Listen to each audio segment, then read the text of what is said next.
E para për sa i përket gjyqit.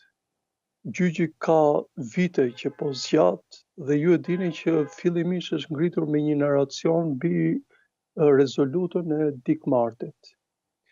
Me kohë kjo rezolut ka rënë dhe është zëvendësuar të paktën në naracionin tani që po bëhet në gjykat me pjesën e vrasjes së shqiptarëve dhe serbëve gjatë luftës së Kosovës.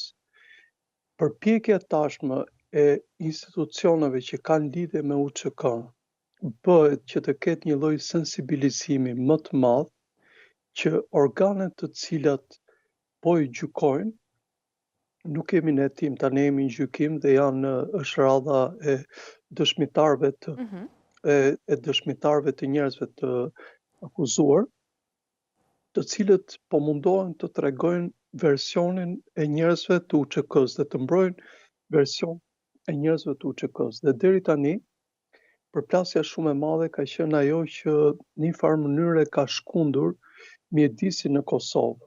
Unë them e ka shkundur, por në fakt ata e dinë shumë më mirë se ne që lufta ka pas jo organizimi perfekt siç është mbajtur deri tani.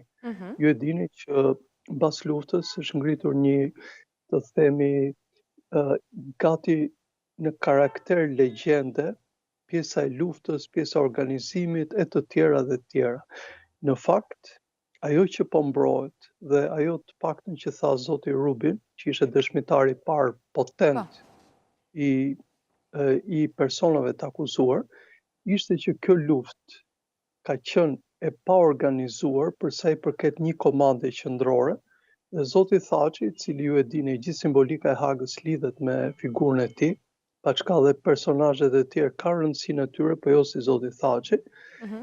Dhe zoti Thaçi ishte personi i zgjedhur, të themi, i karakterit politik, por në një lëvizje e cila ishte e paqartësuar në mënyrën e organizimit dhe në mënyrën e ideologjisë.